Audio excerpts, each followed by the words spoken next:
New discipleship dialogues are here. We are replacing our 10-year-old video lectures with fresh content. The new series features our founder interviewing a discipleship coach in a conversational style. We've recorded 10 new videos. The first 3 are launching tonight with this exciting unveiling. We anticipate reaching thousands of church leaders over the next 8 years. Our purpose is to equip far more churches for Christ-centered discipleship. Welcome to Discipleship Dialogues with Ascending Leaders. Join us as we uncover the vital, often missed concepts that will help you build a vibrant, Christ-centered discipleship culture. Just take us through a little bit of the first disciples with Jesus in the Gospels. And what do we see there going on? He made it very simple. So one of his first invitations is, come and see. And that seems like a low-level commitment invitation, doesn't it? Mm-hmm. Do you want to know more about me? Well, come and see. And his first invitation were to some of John's disciples, people who were already on a pathway of following someone. And they wondered, who is this? John, our leader, just baptized him. And Jesus says, do you want to know? Then come and see. Bob, at Ascending Leaders, our goal is to equip churches for Christ-centered discipleship, measurable results, eternal outcomes. We put tons of energy into that. We've been at it for 20 years, over 200 churches. We've adapted to changes in society to be there for churches around discipleship. Why should we put so much energy into this anyway? I can think of several reasons, Mike. The first reason is the world really needs disciples of Jesus. That doesn't mean... Let me put it this way.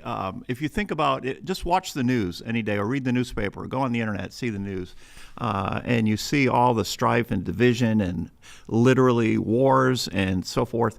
And then there's what's going on outside the church. The world needs people who love God, love others, love their neighbor like they love themselves.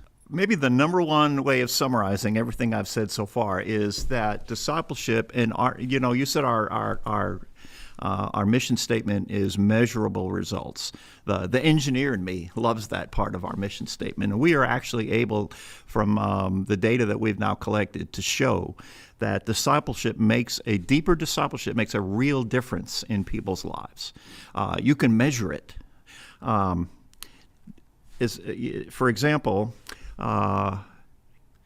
So you and I actually met because that church in Houston where I served was actually one of your clients, and we did a survey that actually gave us some data about how deep our disciples were, and the discipleship model that we use at Ascending Leaders says that discipleship is a journey. It's not an overnight decision. It's not simply going to a stadium rally and making a decision and thinking you're going from immature to fully mature. Nobody arrives in life that way. Nobody arrives at discipleship that way. It's a journey. And at Ascending Leaders, we break that journey into stages. The number of stages is not important, but we happen to use a 4-stage model. And this data that we got back from the survey showed that the difference between people at the earliest stage, what we call stage 1, and at the more mature stage that we call stage 4 was enormous. For example, one of the questions on the survey asked people to comment on this statement: God's grace enables me to forgive people who hurt me.